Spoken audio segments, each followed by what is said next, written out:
బంగారం, బ్యాంకులు, ఇతర ప్రైవేటు సంస్థల్లో ఉన్న విడిపించి కొనబడను. కొమ్మూరి గోల్డ్, ఆంధ్ర మరియు తెలంగాణ. బాబాయ్ ఇప్పుడైతే కాంగ్రెస్ వచ్చి దాదాపుగా 7 నెలల పైన అయిపోయింది. ఎలా అనిపిస్తా ఉంది? గత పాలన బీఆర్ఎస్ పాలన కేసీఆర్కు రేవంత్ రెడ్డికి ఏమైనా తేడా కనిపిస్తుందా? మస్తు తేడా ఉందా? ఎందుకు తేడా లేదు? మేము తెలంగాణ తెచ్చుకొని ఏం చేస్తున్నాం? ఆయన పోయి ఆడ ఆపి అండ్ల వండుకోండు, ఈయన వచ్చి కొత్త హామీలు పెడుతూ ఉన్నాడు. ఎవరిని ఇష్టం వచ్చినాడు వాడు చేస్తున్నాడు. పబ్లిక్ అయితే అంతే, అరచేతిలో బెల్లం పెడుతున్నారు, మోచేతితో నాకమంటారు. ఇప్పుడు 6 గ్యారెంటీలు ఇచ్చారు, కొన్ని ఇంప్లిమెంట్ చేస్తూ ఉన్నారు, ఇంకొన్ని కూడా చేద్దామని చూస్తూ ఉన్నారు. ఎలా అనిపిస్తుంది? అరే చెప్తారా వచ్చేదాకా? 6 చెప్తారు, 10 చెప్తారు. వాళ్ళ మూల్యం పోయిందని, వాళ్ళ నోరు ఏమైనా పోయిందా? రాస్తూ ఉంటారు. మీరు పేపర్ రాస్తుంటారు, వాళ్ళు అది రాస్తుంటారు. మేము చూసి మురుస్తుంటాం. రుణమాఫీ కూడా ఎక్కలేని, అంటే దేశంలో ఎక్కలేని కూడా మేము 2 లక్షల పైన రుణమాఫీ, 2 లక్షలు ఉన్న వారికి కుటుంబానికి 2 లక్షలు రుణమాఫీ చేస్తామని రేవంత్ రెడ్డి తీసుకొచ్చారు. 2 లక్షలు ఎవరికి ఇచ్చారు? అరే రైతులకు 1,00,000 అన్నారు. ఆడ 20 బాకీ ఉంటే 20 కట్ అవుతున్నాయి. ఆడికే ఉంటుంది. 1,00,000 రూపాయలు ఇస్తలేడు. అదే ఏ పద్ధతితో ఇస్తుండు? 1,00,000 మాపి అన్నప్పుడు 1,00,000 మాపి ఇవ్వాలి. అది బాకీ ఉండని, బాకీ ఉండకపోని ఆడు 40 బాకీ ఉంటే 40 ఇస్తున్నాడు. అంతే. ఇక అంతే కదా, రుణమాఫీ అంటే అది కదా. రుణమాఫీ కాదు, నువ్వు 1,00,000 ఇస్తున్నావు అని అందరు చెప్తున్నావు కదా. 2 లక్షలు అని చెప్తున్నావు. ఎవరికి? ఎక్కడ? 2 లక్షలు అప్పున్న వాళ్ళకి రుణం తీర్చేస్తున్నా అని చెప్తుంది కదా. 2 లక్ష నువ్వు 1,00,000 అన్నప్పుడు 1,00,000 మాకు చెందాలి. అప్పు ఉండని అప్పు ఉండకపోని నువ్వు 20 బాకుంటే 20, 10 బాకుంటే 10, నీకు 1,00,000 పేరైతే 1,00,000 పడ్డది. ఆడలేదా? పడ్డదా లేదా? మళ్ళీ నువ్వు నాకు ఇచ్చింది ఏంది? 40, 20 ఉంటే 20, 10 ఉంటే 10. అట్లా కాదు. నువ్వు 1,00,000 పేపర్ అయితే రాసినావు, నా పేరు మీద పడ్డది. నేను రుణమాఫీ 1,00,000 రూపాయలు చేసిన. అది ఎట్లా పద్ధతి? నువ్వు చెప్పు నాకు. మళ్ళీ 1,00,000 రూపాయలు ఇవ్వాలి. మాఫీ చేసినప్పుడు 1,00,000 అంటే 1,00,000 ఇవ్వాలి. నేను బాకీ ఉండని, అందులో 10 ఉండని, 5 ఉండని, అవి పట్టుకొని నా పైసలు నాకు ఇవ్వాలి. నేను అట్లా బాగుపడ్డాను అవుతా. ఒరే నువ్వు 1,00,000 అంటివి, 10 బాకీ ఉంటే ఆ 10 కాడికి కట్ చేస్తేవి. ఇప్పుడు అంతే కదా. ఇప్పుడు మనం ఒక అప్పు తెచ్చుకుంటే అప్పే కడతాం కదా, ఎక్కువ కట్టాం కదా. నువ్వు పబ్లిక్లో ఏం చెప్తున్నావు? కాదు కాదు, అందరికీ 1,00,000 రుణమాఫీ చేయట్లేదు అని చెప్పట్లేదు ఆయన. 1,00,000 లోపు ఎవరికంటే తక్కువ ఉందో వాళ్ళందరికీ రుణమాఫీ చేసుకుంటే వచ్చింది. మాకు 1,00,000 కట్ అయినట్టే. నువ్వు ఏదో కథలు చెప్పకు నాకు. 1,00,000 రూపాయలు నీకు బాకీ, 2 లక్షల రూపాయలు నీకు బాకీ కథం చేస్తున్నా. అది నేను ఎంత బాకీ ఉన్నానో అది దేవుడు ఎరుగు. మీరు ఇక వాళ్ళు ఎవరు మాట్లాడేది వాళ్ళు మాట్లాడతారు. బాబు చాలు చేసుకో ఇక. నాది లేకుండా మనం తెలంగాణ తెచ్చుకొని ఇంత బాకీ లేకుండా ఉండాలి. మన తెలంగాణ ముఖ్యమైన తెలంగాణ. ఏడ లేదు, ఢిల్లీ కూడా లేదు, మన తెలంగాణ ఉన్నట్టు. ఏం చేసి పెడుతురు? వీడు వచ్చిండు ఇటు అప్పు వేస్తుండు, వాడు వచ్చి అటు అప్పు చేస్తున్నాడు, ఆడ కాళేశ్వరం తొర్ర చెప్తుండు, వీడేమో ఈ తొర్ర చెప్తున్నాడు. అన్నీ ఇవే ఉన్నాయి. సరే, ఇప్పుడు నువ్వేం చెప్పదలుచుకున్నావు? సీఎం కానీ ఇప్పుడు సరే గత సీఎం పోయిండు, కేసీఆర్ పోయిండు, ఇప్పుడు రేవంత్ రెడ్డికి నువ్వేం చెప్పదలుచుకున్నావు? రేవంత్ రెడ్డి ఇప్పుడు వాడు పోయిండు, ఉన్నకాడికి అప్పో సప్పో వీడు వీక్తా ఉన్నాడు. ఏదవర వీక్తాడో తెలియదు. వీడు కూడా నడమంత్రాన్ని విడిచిపెడతాడా పీక్తాడో తెలియదు. ఎంతోమంది అన్నారు వీడు ఉన్నాడు కానీ బీజేపీలో పోతాడని కూడా అన్నాడు, అందులో పోతాడని కూడా అన్నాడు, ఇంట్లో పోతాను అనేటోడు అంటూనే ఉన్నారు. అయ్యా ఇట్లా ఫ్రీ బస్సు కానీ, 500 సిలిండర్ కానీ, 200 యూనిట్ల ఫ్రీ కరెంట్ కానీ, ఫ్రీ బస్సు ఇవ్వడము ఆయనది తప్పయా? ఏది ఒక ముసలోళ్ళకు, వయసులోకి కూడా ఎందుకయ్యా నువ్వు ఇచ్చుడు? చేతనైనా కూడా ఇచ్చుడే. నేను పోతా, నేను టికెట్ పెట్టుకోవాలి, నేను ఫ్రీ బస్సు కానా? నేను 70 ఏళ్ళు లేనా? నేను వాళ్ళకి సీనియర్ సిటిజన్ అని పెట్టు. నేను అందరికి పెడతా అంటే మళ్ళీ ఒట్టిన బస్సులు నడిపి బేబీ గారు ఉంటుంది. కరెంటు బిల్లు కానీ 200 యూనిట్స్ విధంగా కరెంటు బిల్లు అన్నీ నువ్వు పెట్టినావు. ఒకటి సక్సెస్ అవుతుంది, ఒకటి సక్సెస్ కాదు. చెప్పినాయని కాదు, ఇంకా 12 నేను పదవి మీదకి కానీ రానికి ఎన్నో చెప్తా. పదవి మీదకి వచ్చినాక కొన్ని ఎక్కువలు అయితే తక్కువలు అయితే నడవనైతే నడవాలి. ఇంకోటి ఆరోగ్యశ్రీ కార్డు, అప్పుడు అది ఒక్కటి మంచిది. అందరికంటే ఆరోగ్యశ్రీ కార్డు ఆ రాజశేఖర రెడ్డి చేసిన ఆయన పుణ్యం. ఎవడు వీకలే.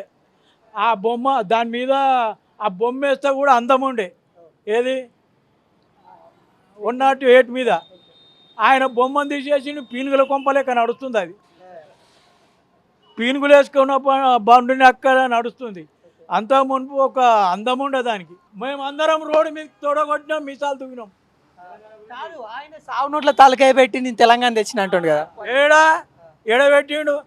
సోనియా గాంధీ ఇవ్వకపోతే ఈ రోజు కూడా రాకపోవు. ఆయన ఒక్కని గురించి ఆయన తలకాయ పెట్టిండు అందులో. ఇప్పుడు బీఆర్ఎస్ పెట్టుకున్న వద్దు నాశనం అవుతున్నాడు. అందుకే తీసుకొస్తే మేము ఇయ్యము, వాడిని అయ్యేది కాదు. ఎప్పుడైతే బీఆర్ఎస్ పెట్టుకుంటో కథము. మళ్ళీ తెలంగాణ పెట్టుకోవాలంటే మేము పెట్టుకుంటాం, నువ్వు కాదు. మళ్ళీ ఇప్పుడు వాళ్ళ కొడుకుని తీసుకొని వచ్చేసి సీఎం చేస్తుంది. తీసుకురాని వాళ్ళకి లేదు తెలంగాణ. మేము మళ్ళీ కొత్తగా పెట్టుకుంటాం, తెచ్చుకుంటాం, మళ్ళీ కొట్లాడతాం. మరి ఇప్పుడు కేసీఆర్ ఏం కొట్లాడలే అంట. ఏం కొట్లాడిండు? మేము అందరం కొట్లాడిండు. నువ్వు ముంగట ఉన్నావు బొమ్మ లెక్క ఉండి కుప్పలు సంపాదించుకున్నావు, బేపికర్గా ఉన్నావు. తన్నులు తిన్నాడు, ఎట్లా పడ్డాడు.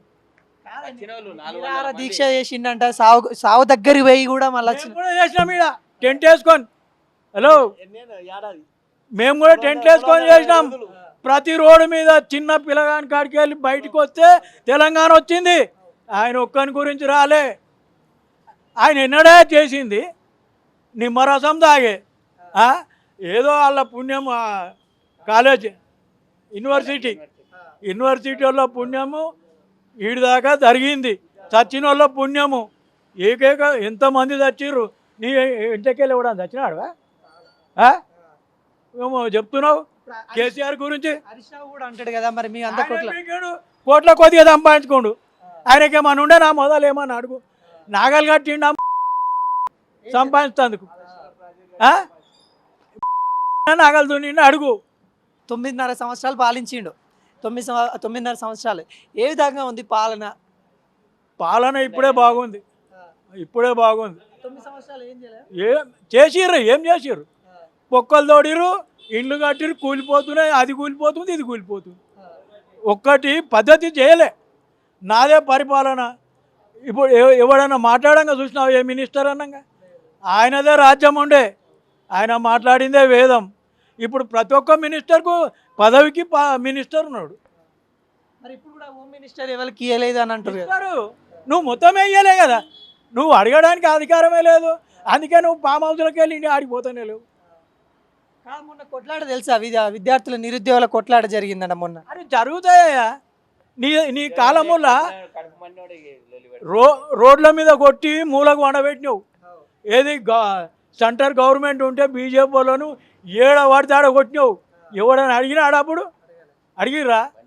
బండి సంజయ్ని మూసిర్రు, అక్కడ రాజాసింగ్ను మొత్తము. ఇంకా ఇవాళ పోలీసు వ్యవస్థ ఆడికో ఈడికో ఒక తీరుగున్నది.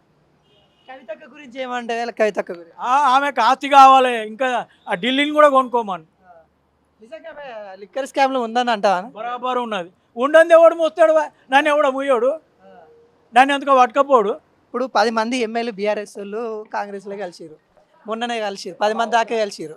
మరి ఎట్లా? మరి వాళ్ళు కలిసి మీద కేసీఆర్ ఏంటంటే కంప్లైంట్ ఇస్తా అని చెప్తా ఉన్నారు. ఆయన అన్ని ఇస్తాడు ఆ కేసీఆర్. ఆయన అరే కంప్లైంట్ ఇస్తాడు, గుంజుతాడు మళ్ళా. ఇప్పుడు మేము ఎందుకు తోలిస్తున్నాం ఎరకనా? మేము మళ్ళీ పరిపాలిస్తానికే. మేము ఒట్టిగా తోలిస్తలేము. వీళ్ళందరినీ అందులోకి తోలిస్తున్నాము. మళ్ళీ గుంజుడికి వస్తాం అందరినీ. గుంజినాక మా పరిపాలన. అరే మీకు వాళ్ళే ప్లాన్ ప్రకారమే కేసీఆర్ పంపిస్తాడట. ప్లాన్ ప్రకారంగా అయితే అట్లా లేకుంటే ఇట్లా ఇప్పటిదాకా చేసింది అంతే కదా. పరిపాలిస్తే లేకుంటే మన దగ్గర గుంజుకుంటాం. అయితే ఇప్పుడు రైతు బంధు ఉన్నది కదా. ఇప్పుడు ముందు ఇచ్చేది వెనక ఇచ్చేది ముందాల రైతు బంధు ఇవ్వాలి. వెనక సిరి ఆయన ఇచ్చిన హామీ ఇవ్వాలి. అదైతే ముందు నుంచి జరుగుతుంది కదా. గుంట కాడికి వెళ్ళి కొన్ని 100 ఎకరాలకి వేసిండు అనుకో. ఇప్పుడు మినిమం చేద్దాం అనుకున్నాం, వాళ్ళు దాన్ని అసెంబ్లీ పెడదాం అన్నమాట. అసెంబ్లీ పెట్టడం ముఖ్యమా? మనం ఇక్కడ 10 మంది ఉన్నాము, 10 మంది అనుకొని 10 ఎకరాలకి ఇద్దామా, 5 ఎకరాలకి ఇద్దామా, కట్ ఆఫ్ డేట్ పెట్టి పంచినాక నువ్వు మాట్లాడు. దాన్ని ఉరియడం ఎందుకు? వాటి మీద కూడా ఇప్పుడు మండల అంటే కలెక్టర్ ఆఫీసులలో చర్చలు నడుస్తూ ఉన్నాయి. ప్రతి డిస్టిక్కి అధికారులు వెళ్తూ ఉన్నారు, అడుగుతూ ఉన్నారు. ఏం వెళ్ళినా ఇక మీ లెక్కనే వస్తురు అడుగుతుర్రు. మేము చెప్తా ఉన్నాం వచ్చిన వాళ్ళకి అట్లా. ఓ నన్ను అడిగితే నేను ఓ తిరిగి చెప్తే, ఆయన అడిగితే ఆయన ఓ తిరిగి చెప్తే, ఆయన అడిగే ఒక తిరిగానైతే ఉండదు కదా. పబ్లిక్ మాట ఇది. ఓనికి మంచిగా అనిపిస్తుంది, ఓనికి చెడ్డగా అనిపిస్తుంది. అవే వస్తుంటాయి. నువ్వు చేసేది ఏం చేయాలి? సరి అయినది మనం పరిపాలనిస్తున్నప్పుడు సరి అయిన పరిపాలన చేయాలి. ఇంకొక మాట ఏంటంటే, ఈ 10 మంది ఎవరైతే ఉన్నారో కాంగ్రెస్లో వేయరు కదా, అక్కడ ఓట్లు వేసిన వాళ్ళు ఓటర్స్ ఉన్నారు కదా, ఇప్పుడు వాళ్ళ పరిస్థితి ఏంది అసలు? వాళ్ళు మోసపోయినట్టు కదా ఓట్లు వేసినందుకు. అరే మోసపోయినాడు, మమ్మల్ని మోసం చేస్తురే వాళ్ళు. పైసలు ఇస్తురు, మోసం చేస్తురు. మేము పైసలు వాళ్ళు ఓటుకు లొంగుతారు అంతే. మనం TV business personal promotions. For more information call us 8688946778.